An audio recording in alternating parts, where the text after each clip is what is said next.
Okay. Rapidly emerging virus that jumps species before we have the chance to contain it. A engineered bioweapon that targets specific populations. A zombie apocalypse and we're all doomed.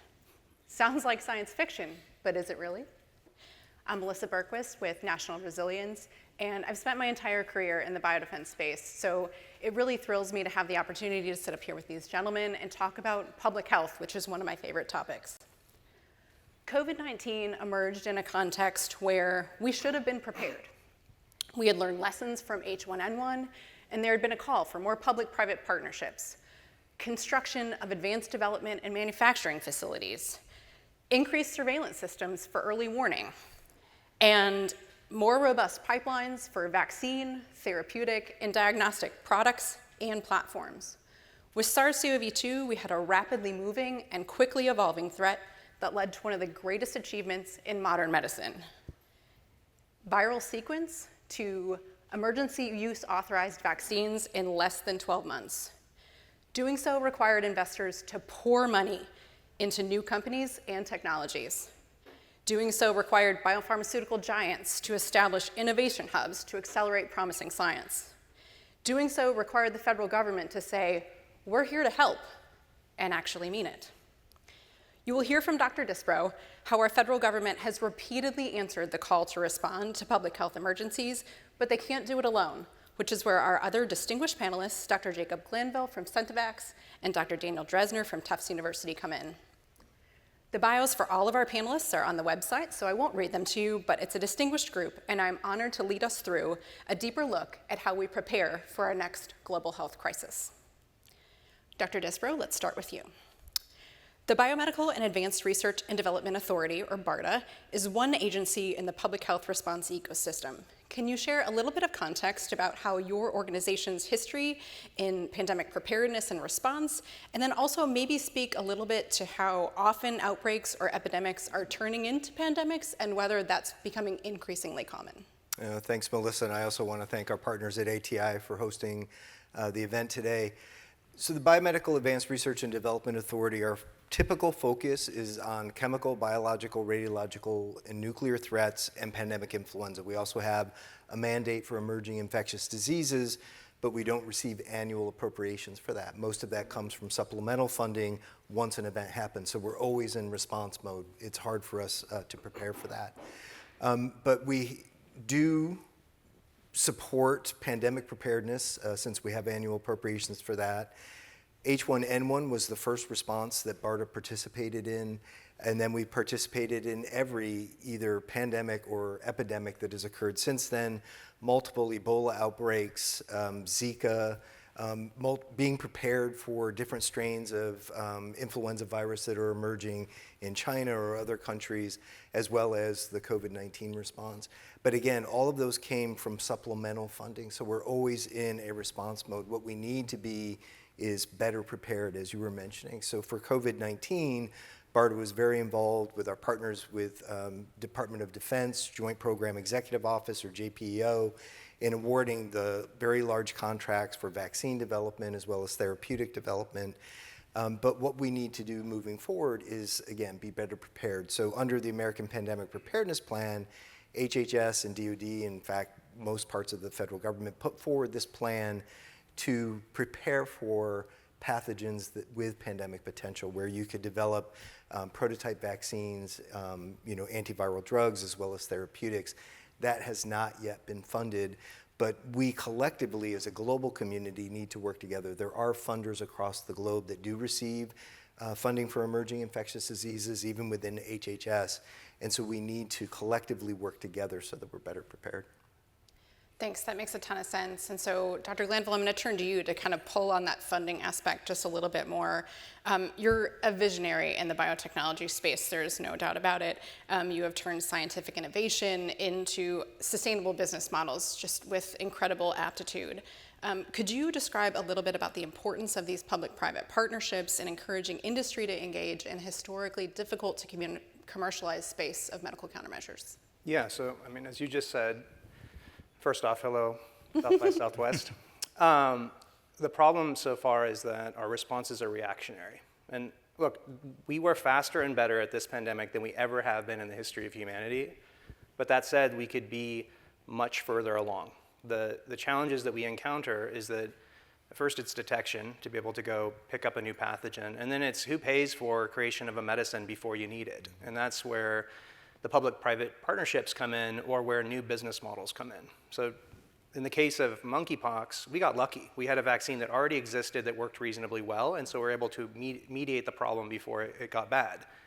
But in the case of flu, or the coronavirus, and these other pandemic potential disease areas, who's going to go commercially build a vaccine for a disease that you don't have a market for yet? And that's where government support on advancing new technologies. So we work on universal vaccine technology. The concept here is that every one of these viruses, flu, coronavirus, Ebola, they always have this little Achilles heel, a couple sites that they can't mutate.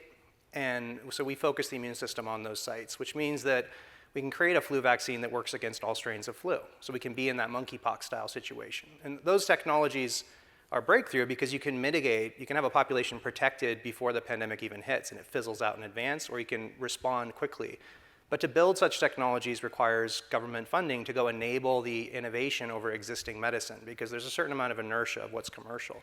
I think the other thing, to speak to your point, is that historically the challenge on models are that people are choosing between building like a seasonal flu shot or a pandemic flu shot. And then how the hell do you go pay for a pandemic flu shot if there's no market until pandemic hits?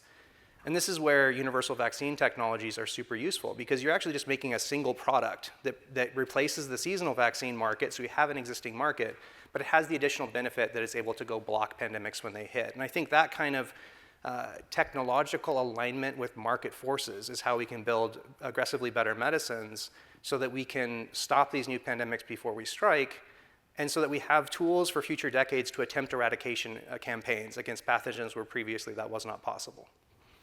How do we make that sustainable, though? It seems like we're going through this ebb and flow of like, oh my gosh, we need to do something, and there's a huge influx of money, and industry works to be like, look at all these tools we have.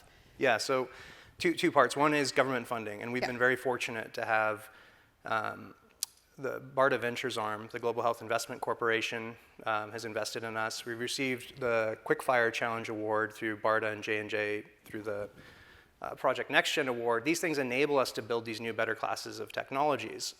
The other thing we do is we focus on markets that are not sensitive to the ebb and flow. So flu is a $7 billion market, and it's governed by lukewarm vaccines that have somewhere between 10 and 60% efficacy. So I think we can aim at a market that's robust to produce something which is both seasonal and pandemic.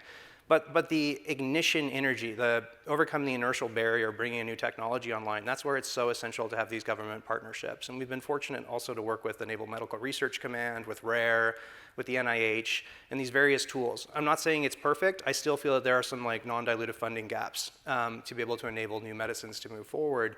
But these do make it possible, and historically that is where you have an alignment of the government's desire to make sure the population is stable, the economy is not affected, we're medically protected, and our navies and armies and military is not impacted by an outbreak of a new pandemic, or someone manipulating a pathogen as a weapon. But I think this is the path where we can go bring these new technologies online and make a safer world. Makes a ton of sense. So, Dr. Disbrow, you mentioned the relationship between Department of Defense and Health and Human Services. And so this question is for everyone. And just before I get to it, those of you in the audience, we will have time for question and answer at the end. So if you have like burning thoughts, there will be a point where I say, please queue up at the mic. So just keep them in mind, put them in the notes in your phone or whatever.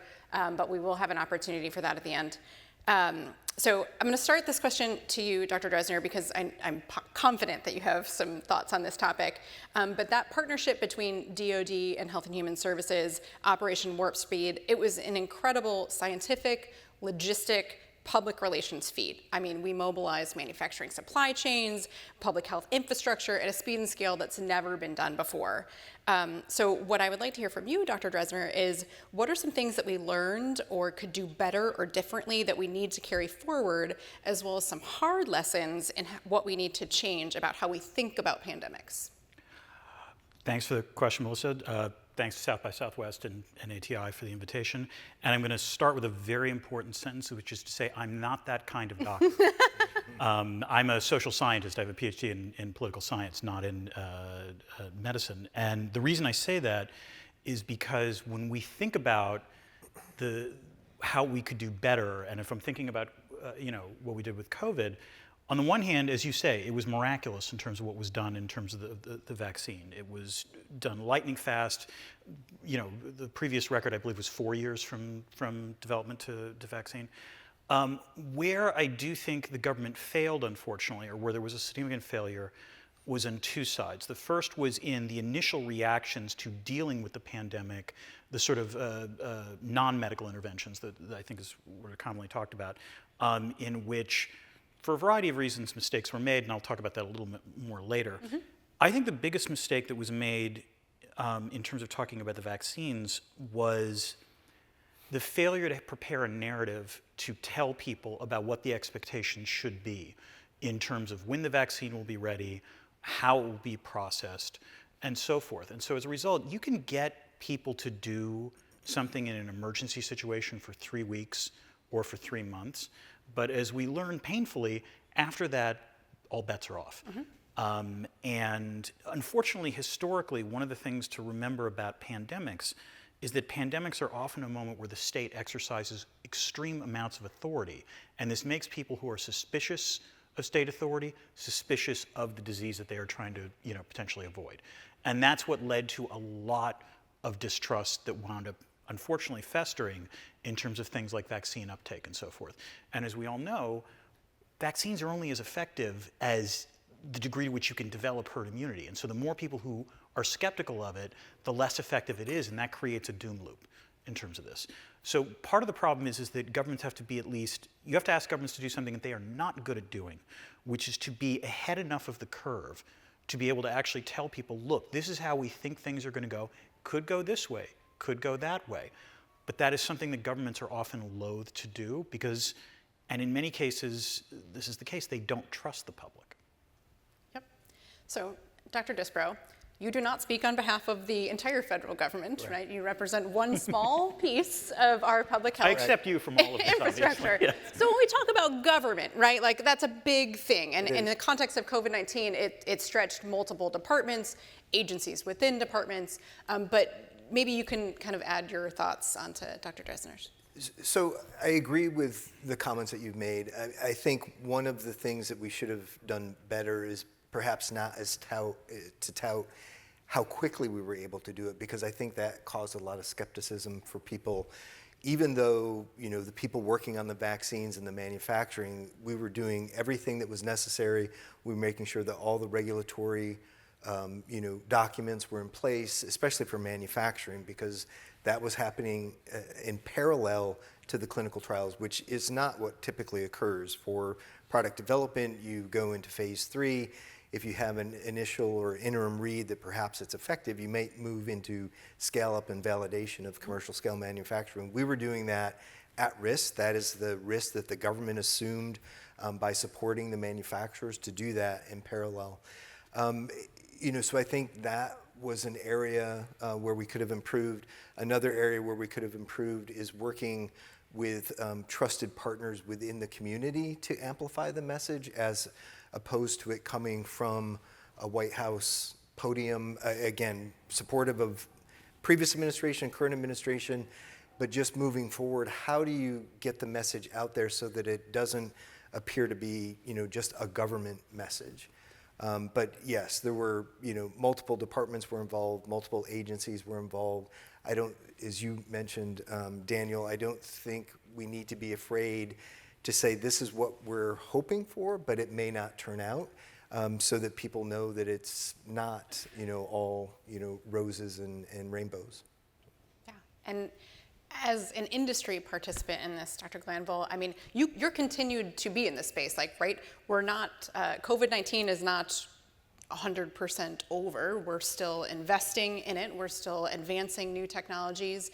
So maybe what has evolved for you as we've gone through the last couple of years, and what have you learned? Sure. So first echoing what you both were talking about, leading up to the pandemic, there was an atrophy of funding for the CDC. And so in retrospect, the CDC should have been that spokesperson. It could have been a little bit independent of the White House. It should have been able to get ahead of things. There's going to be some chaos in a pandemic, but I think that there was some mixed messaging that went flop back and forth, and I think there was I just think we could have used to take advantage of other industries that are really good at public communication and to enhance that and to not atrophy the CDC. I think that would have helped. I completely agree with your point. In terms of what we did well versus what we could do better, we talked about the good things, right? We got a vaccine out in record time. I think it was effective. This was a remarkable success, and it speaks to the power of coordinated data and the work we've done on these related viruses leading up to it. But there was a bunch of things we could have done much better, so I'm going to take you on a little journey with me, going up a series of steps of good to great. So as we move forward, there are things we built that were great, like the sewer system. We now have this global sewer system network where we can look for sequences of new pathogens emerging, and that's amazing because otherwise you have to wait for the pathogen outbreak to be big enough so that it swarms a hospital enough so that some doctor goes, wait, what the hell is going on here? And then they start testing, because we barely test for pathogens we know about enough. We certainly don't test for new ones, and that means your outbreak has already gotten further than it would have otherwise. These systems allow us to do global surveillance of the state of outbreak and the emergence of any pathogen of concern. The limitations are that sometimes there's perverse incentives for some nations not to want to reveal that they have a pathogen outbreak because they might shut their borders and cause other problems. So I think enhancing that system and monitoring it and make sure it gets open for view will help protect us. The next step is, look, it's great to have a vaccine you can produce in a year, but it's far greater to have a vaccine that already is ready right out of the gate. And so that's part of the work we're doing and work by others to create universal or broad spectrum vaccines that have a broad protection that already hits the cousins of viruses that we already know about. And that has the effect of crushing out a vaccine. You could crush out a pandemic before it even starts if you have enough community exposure, or you can do what we did with the monkeypox outbreak and is administer it very quickly to crush out the embers before it turns into an open flame. As you go beyond that, I think what I was surprised by is that there's not like a pandemic treaty or something where we deal with the collective goods problem. Like here in the United States, when a given nation has a crisis, there's mechanisms to support them and respond to them. And we had a lapse of that, and so there was this global collective goods problem, which was kind of interesting because we got to learn how different policies played out. But the problem is that we all get sick if not everybody's tamping down on these things effectively together, and I think it would behoove international collective health to have some sort of treaty in place. And then the final thing, I think it is essential that we reinitiate the discussion about eradication campaigns. And I know this isn't easy, but I will remind you, we eradicated smallpox in the 1970s. That was a pathogen that we can see on the face of the fucking pharaoh 4,000 years ago. It harassed humanity for centuries, millennia, and then in the 70s they wiped it out. And I have to believe we can do better than the 70s. We have these remarkable monitoring tools, we have better technology, and if we don't enable these things in the next series of decades, it will just get worse because there's new viruses, new pathogens entering into the global population, which travels now, and there's more of us, that will have new HIV, and now we have coronavirus, and we'll keep stacking these additional pathogens. So I think that that's not going to be easy because of the global coordination problem, but I think it is essential that we now have these technologies that can enable us to go after these pathogens, and we have to reestablish our efforts. Much like we are now doing with the space programs, which were very advanced in the 60s and 70s and then atrophied, I think we need to re-engage an effort to be able to eliminate some of these pathogens because we've done it before and we have better tools and we can do it again. Yeah, I'm glad you mentioned that. I mean, I think in like all of humanity, we've eradicated 2 diseases, one in animal health and one public health threat. Yeah. I mean, So that's easy. That means we're not the first ones to do it. exactly. Yeah. So I totally agree that that needs to be an area of focus, and I think all the things that you mentioned that contribute to that societally and from like a global ecosystem perspective feed into it. Like it's not just technology, it's not just having the right tools or the right foresight to understand what disease is coming next.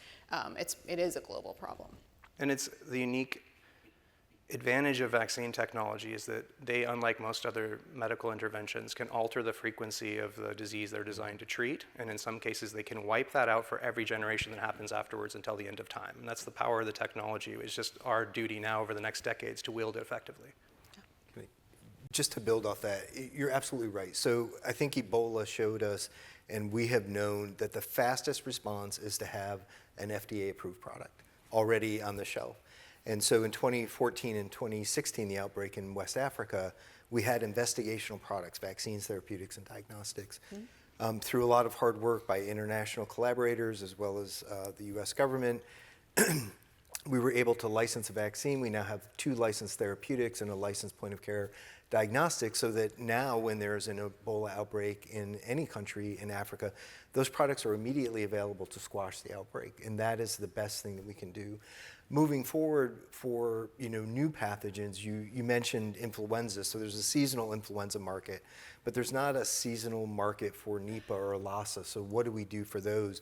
And it's really to develop, starting from the beginning, outside of surveillance, we have to have better surveillance, ideal antigens being developed for different pathogen families or viral families, and then doing those phase 1 and phase 2 clinical studies. But the most important thing, I believe, is to make sure that you scale up manufacturing to the commercial scale so that you can actually, if there is an outbreak, you can actually have millions and millions of doses. And then to your other point about the ebbing and flowing of funding is really to sustain the infrastructure that we've already built. So the US government has invested billions of dollars expanding domestic capacity and onshoring raw components that are necessary for vaccine, sterile injectable manufacturing in general. And everybody thinks that's very focused on the US. It is, however, the US expanding their domestic capacity frees up capacity in other countries so that it is available for others. And we're also building capacity so that it can be shared with the global community. But how do we sustain that moving forward? Because if we're not utilizing it, the companies, the private sector companies, cannot support that on their own. They cannot, the overhead is the biggest cost for manufacturing. And so to have the people on hand ready to manufacture tens of millions of doses at any given time over the course of 10 years is unsustainable for a company. So we have to do better to figure out how to sustain all of these investments so that we don't go backwards, so that we have this available for any outbreak that occurs. Yeah. And I think getting back to the question you asked me earlier, the reason we had all those tools for Ebola was because of government. So government has a longer attention span than the quarterly update requirements of small companies. And so it's government realizing, okay, this is not a thing that reliably comes up in the next 2 or 3 quarters, but eventually it's going to be hit and it's going to be bad. And so I think that's a critical area where or the equine encephalitis or these other pathogens that you look to, and we have these anticipatory defenses set up so that it's not catastrophically disruptive to our global economies and medical systems and so forth. And I think that's part of that working relationship. It's kind of like government made the spacecraft to get us up to the moon, and they built a lot of technology, and now after that, commercialization can come in and turn it into a working business, but you guys create the fuel of the technology development to get us to that point. Yeah, and I think kind of to both of those points, like the strategic national stockpile is not target, right? Like you can't just have everything on the shelf exactly as much as you need to be able to respond when an emergency happens. You have to have that like rapid ability to scale, and for those facilities, they need to be full all the time so that they are ready, they have all their quality systems in place, but then they have to readily be able to transfer to, okay, now we're in a public health emergency and we need to make this the priority. Can I ask you a question? Sure. It just made me realize, you're sitting next to you, I should ask. So because of the requirement of being able to manufacture at scale when shit hits the fan, excuse my French, but does that bias you, or do you identify certain technologies that are more useful than others because of like rapid scale-up potential? So we're always looking for the ability to rapidly scale manufacturing, and everybody uses the term platform technology. It is overused, and we were talking about this in the other room. So for Ebola, that is a vectored vaccine, and so we're working with other companies to address other viral hemorrhagic fevers, and we're using that as a platform technology, but it is not the same when you're manufacturing. When you switch out the antigens, there are other issues that appear during the manufacturing process. So that, again, goes back to my point about for each of these pathogens, you need to validate and scale up, because if you don't, you will just always have, clinical trial material. But, the 100-day mission, which I'm sure many of you have heard about, it's a very ambitious goal that was set out by the US government to have sufficient vaccine for every American within 120 days and for the globe within 200 plus days. I mean, that is a very ambitious goal. And again, this goes back to all the infrastructure that has been developed. You need a global manufacturing network to be able to manufacture at global scale, Correct. Population scale manufacturing. But for mRNA, we have shown that you can do that. So the original mRNA vaccine, again, 11 months. When the strain change came, they were able to manufacture tens of millions of doses within 60 days, but it's based on a licensed vaccine. So again, this goes back to, if you have a licensed vaccine, that lets you know that that platform can support a vaccine. It's really not a platform until you license a second vaccine using that same technology. Part of the, Go ahead. I would say part of the problem here is the politics of this, which is, Yeah. to put it gently, in democracies, you would think that you would be rewarded for investing significantly in preventive technology. And to be fair, I don't want to say that you're not necessarily. There are two problems, though. The first is that you tend to be much more heavily rewarded for crisis response rather than crisis prevention. And so this means that you invest in things like fire engines rather than fire prevention. And this goes to the problem of vaccines. And the second problem is that over the long term, inevitably there are budgetary pressures on governments that say, well, where can we cut? And in this sense, unfortunately, this is the one area where governments are like households. In every other area, it's the worst metaphor in the world. But in this one area, it's true, which is when budgets are tight, people cut insurance payments. Yeah. And that's essentially what you're talking about investing in. No, and to build off that, the Department of Defense does not wait until there's a war to start building ships and tanks. Right. And what BARDA does, and this is a little bit self-centered, I consider it part of national security. So preparing for CVRN events or pandemic influenza or the next pandemic, that is part of national security. It's part of global security. I mean, we saw the impact that this had on the globe. And so I think it is really necessary, as you were saying, to have the funds to prepare for. If you're always chasing the virus, you're always going to be behind. Yeah. So, Dr. Drezner, just a little bit more about kind of the human element of this, right? Like, how do we account for that very personalized decision-making process in our preparedness and response activities? So, one of the takeaways that I've read a small book a while ago called Theories of International Politics and Zombies, asking the very important question, how would societies react if dead started rising from the grave? And one of the conclusions that came from this fit perfectly what happened both during Ebola and during COVID, which is that essentially there's this paradox of crisis response, which is very often when an immediate crisis hits, that is actually the moment when publics will tend to trust experts the most, all right? Because it's sort of a rally around the flag effect. It's like, okay, there's an immediate crisis, want to hear what authorities have to say, we're going to follow them. That is also often the moment when authorities know the least about what they are coping with, because they're dealing with, by definition, a non-standard moment. Their standard operating procedures can't cope with this. And unfortunately, the problem is that over time, governments and experts get much better at figuring out how to deal with this stuff. And this happened during COVID, not just in terms of the development of the vaccine, but also in terms of dealing with palliative care. The mortality rates for COVID went way down 6 months in, long before the vaccine, because doctors figured out how to treat it. Unfortunately, during that same period of time, that is when publics start distrusting experts, because they can point to instances in which experts said one thing and something else happened. And so that's the kind of paradox that you have to deal with. I think, weirdly, there are situations where governments are fearful of the initial public response, and they shouldn't be. If you actually take a look at things like open table data, it was very clear that people, as COVID was breaking out, were preemptively curtailing their activity before the government actually started saying it was a big problem. They could see with their eyes, and they could hear enough about the news what was going on. And so there's this common tendency, a sort of sociology of panic, the belief that the public will freak out when they are initially exposed to news or an initial shock. The public actually tends to respond pretty well initially. The problem is over time. And so the biggest challenge for governments, the biggest challenge for the private sector as well, is to maintain trust going forward. It's when you acknowledge mistakes and do so honestly and also say, look, this is where we think things are going.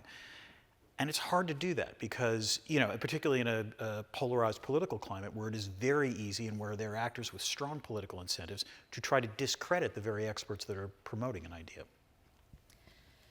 So Dr. Disbrow, I'd like to pitch that to you, but then also in the context, we've talked a lot about the technology, the speed, the innovation, and those are areas where BARDA focuses, right? But how do we account for this human piece within that context, but then also within the context of this larger infrastructure, the funding sustainability, all of it that's required for these cogs to turn collectively when we think about delivering these technologies in a future public health emergency? Because it's not just the tools that Jake and his team are developing, it's a much larger picture.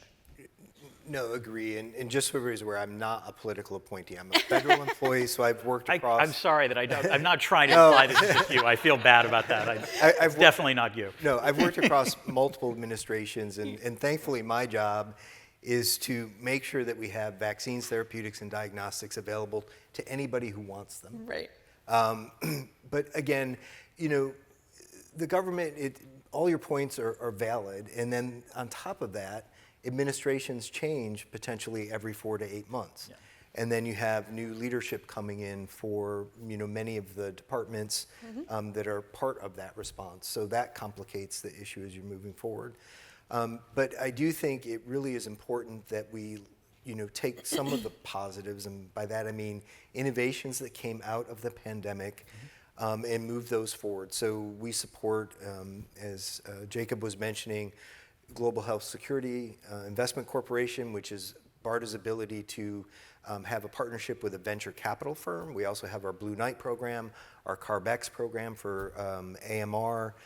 Those are all innovative ways that we invest in small companies that have innovative technologies and push those to the forefront.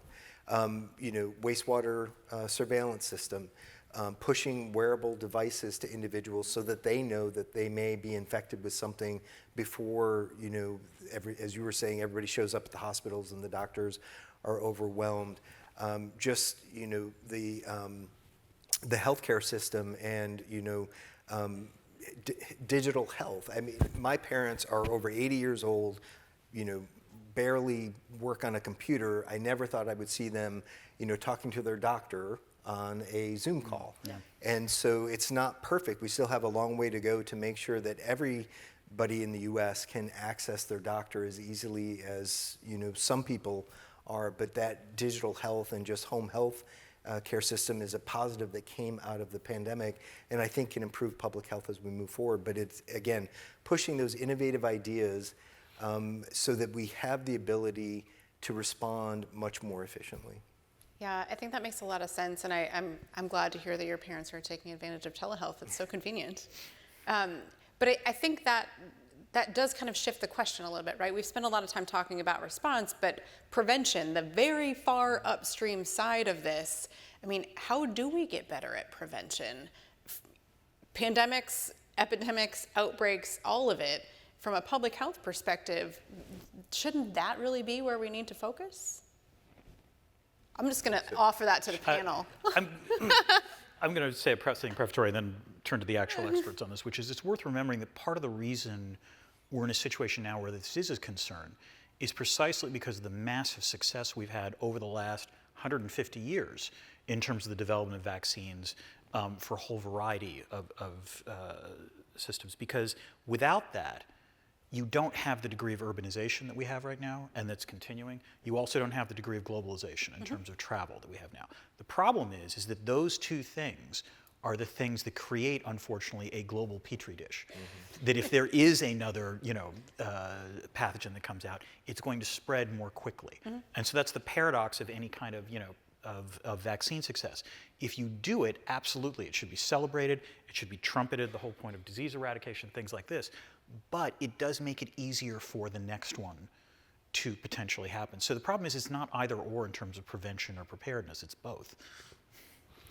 So, yeah, echoing that, I think we take for granted the healthy period that we live in now.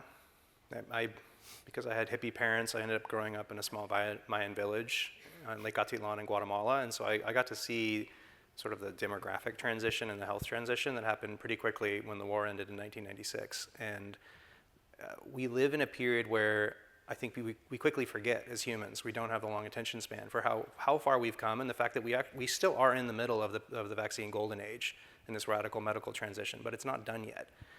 You spoke to prevention. I think there are these technologies and there's better medicines. They're preparing things in advance, but vaccines are powerful preventative tools because they avoid the disease, $20, $30 a shot as opposed to thousands of dollars of treatment. And they have this knock-on effect that we talked about with herd immunity, where you have enough people taking it and it reduces the incidence of the disease in the first place.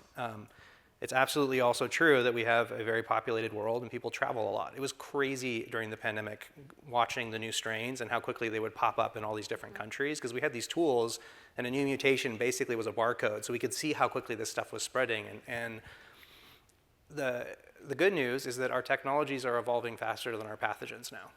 And so we are in the middle of a golden age in biotechnology, and we can apply those technologies to further advance and further prepare ourselves.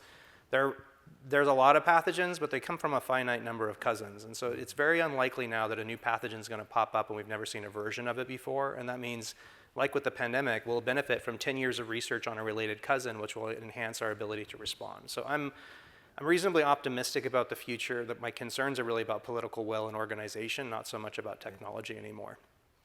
Before I stop, I just want to say, I think when I listed the folks that have supported us, I forgot to mention ATI. So I want to say thank you, ATI, and MTech and these programs as well. So I just, apologies for not mentioning you earlier. Just one point. I think we need to do better on global surveillance. You mentioned it earlier. A lot has been learned from COVID-19, the COVID pandemic, and I do believe that there's more of an awareness of that now. But I do think, as you mentioned, Jacob, some countries are concerned about reporting, even though there's the IHR, International Health Reporting, where countries are supposed to report to WHO when there's something occurring. The potential fear that their borders may be closed, or something may happen as far as like funding or just ostracized. But we need to have this global sharing of that information so that everybody knows what's happening and what's going on, so that we can respond as quickly as possible. Yeah.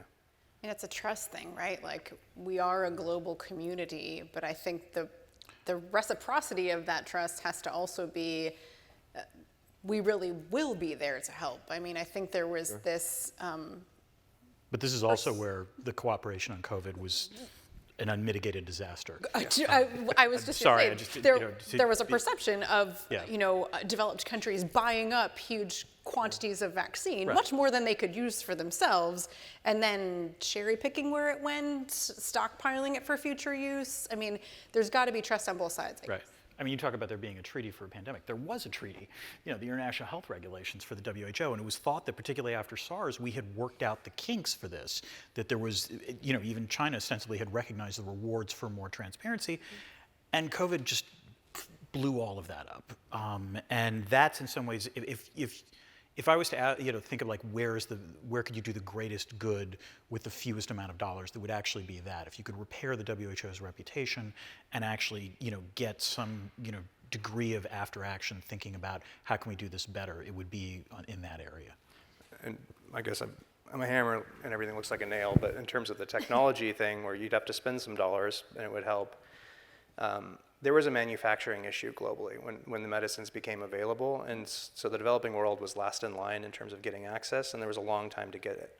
The mRNA technologies, that's another major advance that happened. We de-risked a new class of very scalable vaccine delivery systems, and the advantage of these platforms is that you can produce a much smaller, they're called GMP manufacturing sites, they're the place where you manufacture vaccines, and the footprint for those sites is much smaller and cheaper. It's still expensive. These are special rooms with people with suits on them that have to gown in and out. But they're crazy cheaper compared to manufacturing antibodies, as an example. And so there's an effort to try to have GMP facilities built in a lot more nations rather than relying on a limited number of nations and their capacity. That won't solve everything. We had like crazy shortages of like plastic supplies and stuff during the pandemic, but being able to treat it like the internet and globally distribute manufacturing responsibility. I know LATAM is focusing on this, certainly Africa, Australia. Everybody wants to be able to have that unilateral capacity to protect their own nation and their neighbors without having to wait for the first world to decide we've had enough and give them our scraps. And so I think that's something that needs to be built over the next 10 years, and these technologies make that more tractable because they're much less expensive to establish these systems. Yeah, totally agree. And I think it's the facilities themselves, but it's also the technical knowledge and the workforce and all that goes along with it. But if you can have those facilities to enable distributed manufacturing, then not only are you better prepared to be able to hopefully, get ahead of a pandemic, but then they can also respond to, local outbreaks right in their own community. You're absolutely right. The experts is what's going to be rate limiting with this, because there's a special type of training that's involved in building these facilities, and if you built 30 of them in 30 nations, you wouldn't have enough experts to go distribute around them to go do the training. So that is a built-in part of this. It's a boutique solution that typically hasn't been distributed globally, but I think it's essential long-term that we do so. Yeah. Thankfully, BARDA invests in workforce development. Yeah, so we actually did, through one of our Centers for Innovation, Advanced Development, and Manufacturing, we brought individuals over from different countries within Africa and actually trained them on vaccine manufacturing, and we modified that.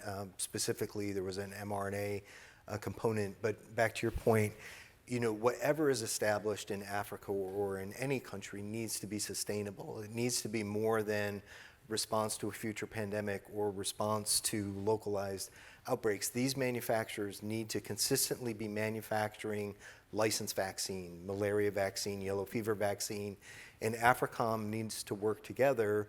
You can't support a manufacturing facility in each country, but perhaps regionally, and then the countries surrounding that manufacturing facility have to agree to purchase their annual vaccines that they're using to vaccinate individuals from that facility so that it can be sustained. If it's not, we're not going to be able to sustain those. The good news is it gets back to the unique business models, and that is that such facilities, as long as they're producing high quality product, they absolutely could be self-sustaining, because there's a CRO market, a contract research organization market, to go manufacture new vaccines. And I'll tell you, in my space, there's often a waiting list, and it's time sensitive. It's like there's not enough hotels and too many people coming to South by Southwest. Yeah. That's what it's like to make new medicines. And so having more of these facilities, they'll fill up. There would be, in fact, if they filled up and the prices went down a little bit, which they should in developing countries, then that actually opens up more investigator-led trials and ultimately more medicines.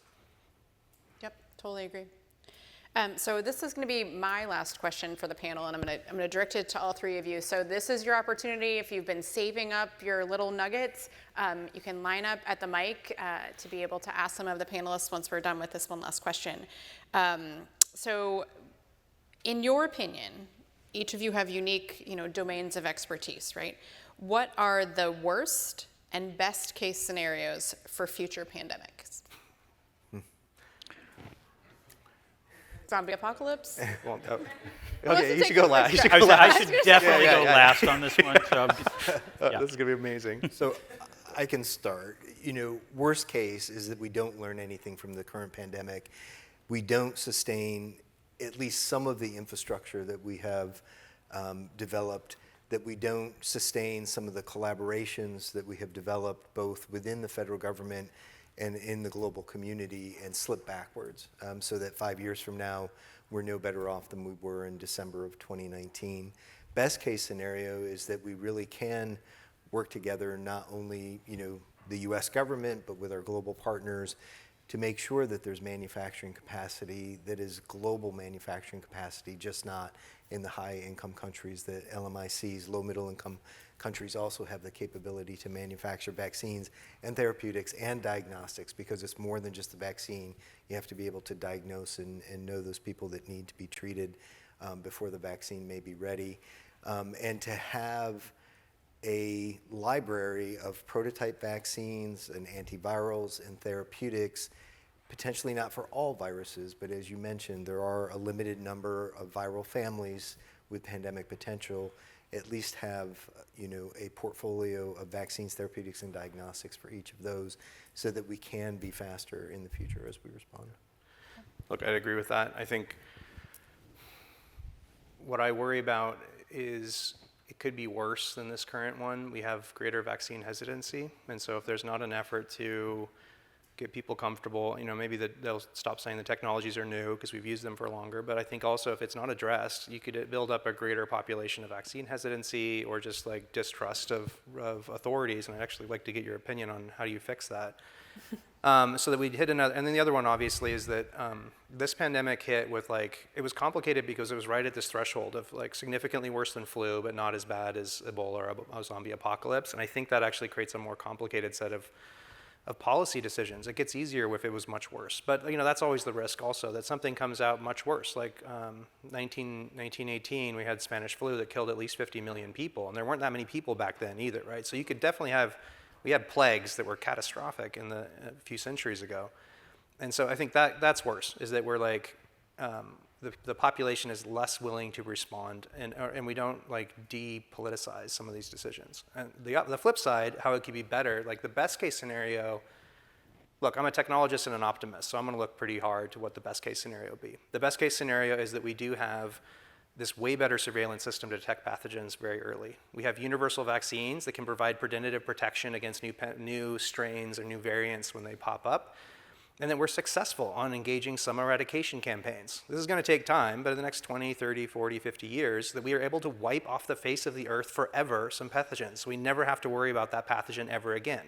That's the best case scenario. It's not impractical. We have done it before. And I think it is essential that we do it again. Otherwise, this problem just gets more and more annoying as we move forward. And we have the technologies to accomplish it. I think that's a very positive, that's the best case scenario, is that we work with a world that has less infectious disease forever because we've destroyed many of them. Now I'll pass over to a very interesting worst case scenario. So I have to start by saying, to double down on your point, it was called the Spanish flu, not because it originated in Spain. It was because Spain was one of the few countries that could report on it, because it was during the First World War, so they were actually honest in terms of the reporting, and that's how it got that name, which is unfortunate. I think the best case scenarios have already been laid out. The way I would put it is that, never count out a species that invented duct tape and smartphones. And so, our ability to be innovative enough to deal and to be smarter than pathogens is considerable. And if we can rack up, in some ways, concrete wins, like the eradication of smallpox is one of those great things that you can point to say, see, this is what this technology can produce. The fact that we had the vaccine in less than 11 months, that is also something that is tangible, although, as you pointed out, in some ways, it was oversold, which led people to think that it was risky because when it in fact was not. But the more that you can generate those kinds of concrete wins, that's not just good for society, it's also a good political accomplishment, so that's not nothing.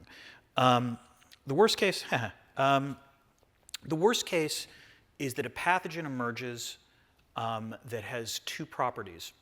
The first would be one that when you get sick causes significant long-term complications rather than just short-term complications, in which case you're talking about a long-term public health crisis that would be difficult to avert.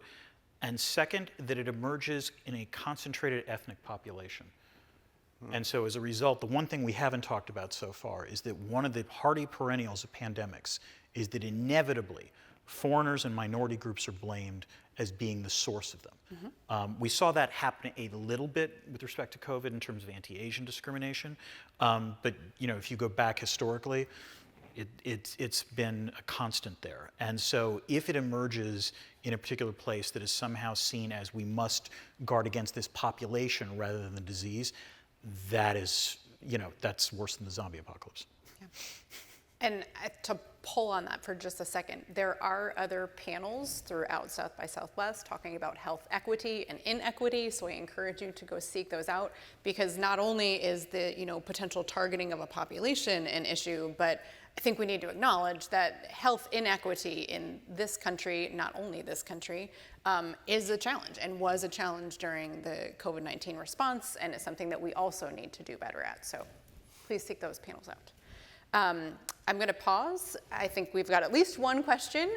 So we'll start with you. If you could please just say your name and where you're from, and if you're press, please acknowledge it. I'm Bruce Spector. I live in Austin. Super. I've actually been in the healthcare industry too. Thank you for a terrific presentation.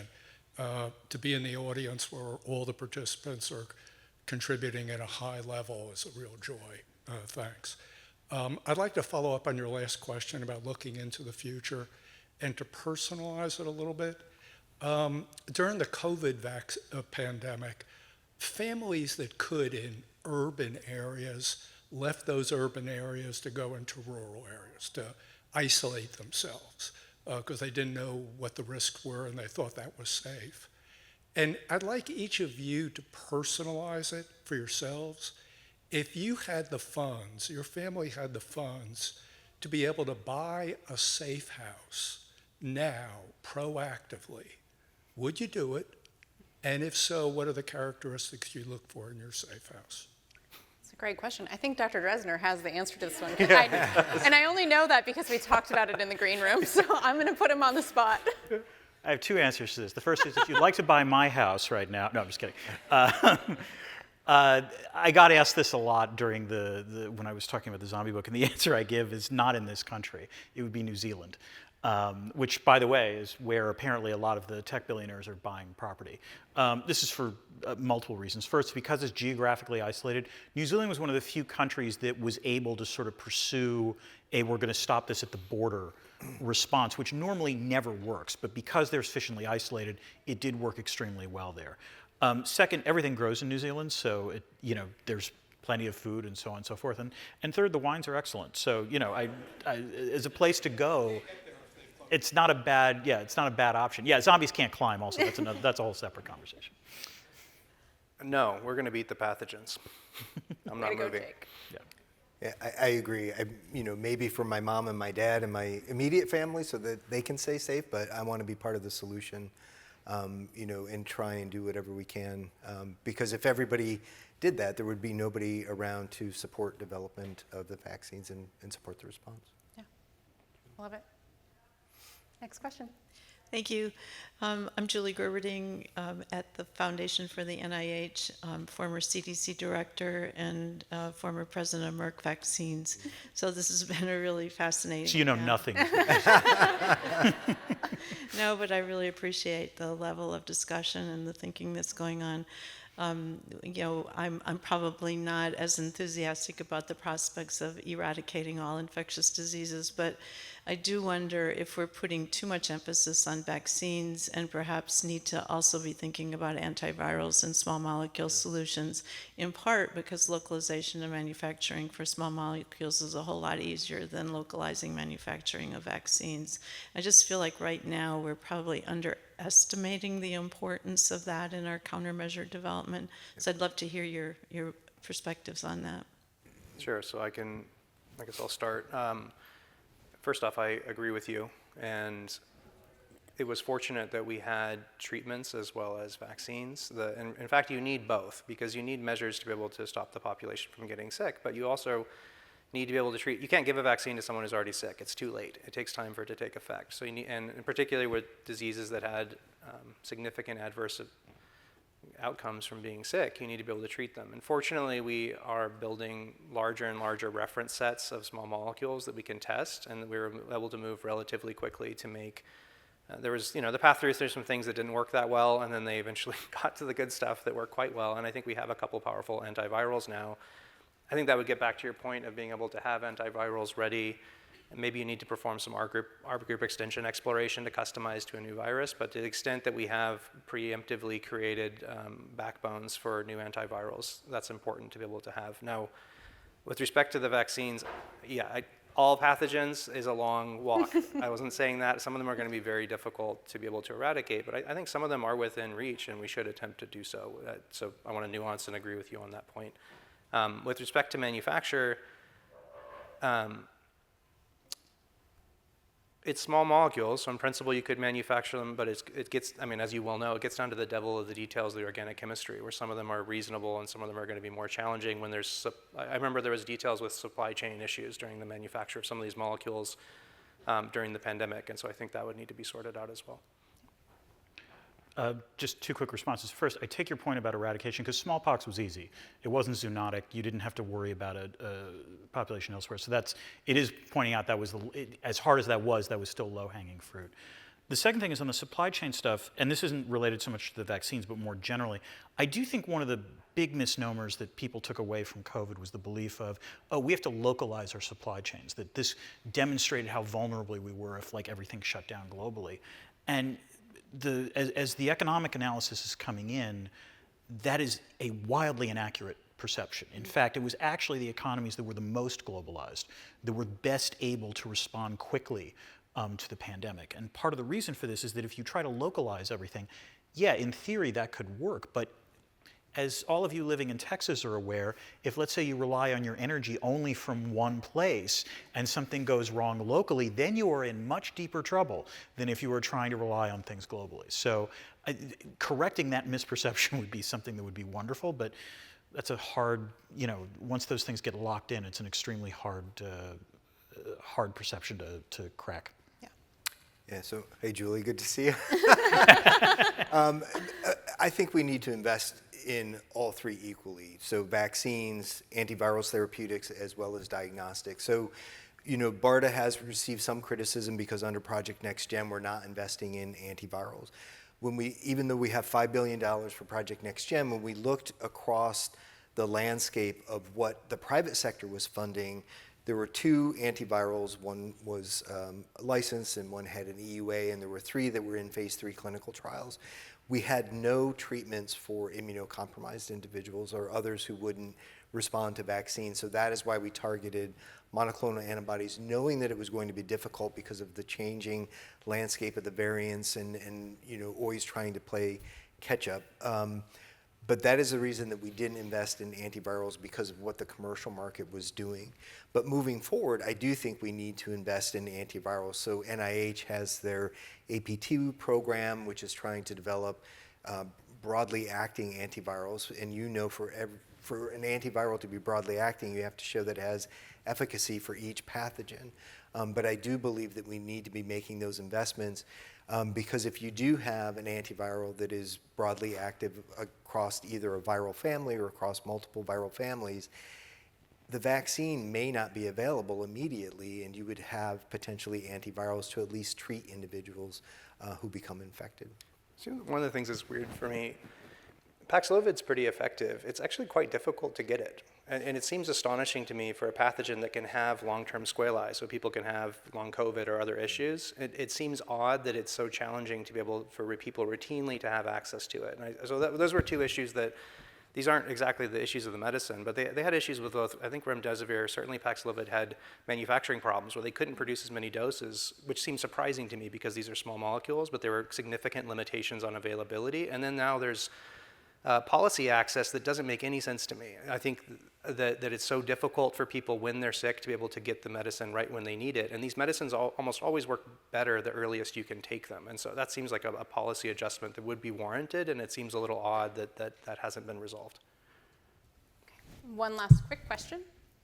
Oh, yeah, I hope this is quick. My name is Anna Marie Cox. I am a journalist, but wasn't planning on writing anything about this. But I'm curious about something you all mentioned about if you would have done differently in terms of communication piece, and would have had different industries, different communities be represented in your communicating. And I'm wondering, did other countries do better with this?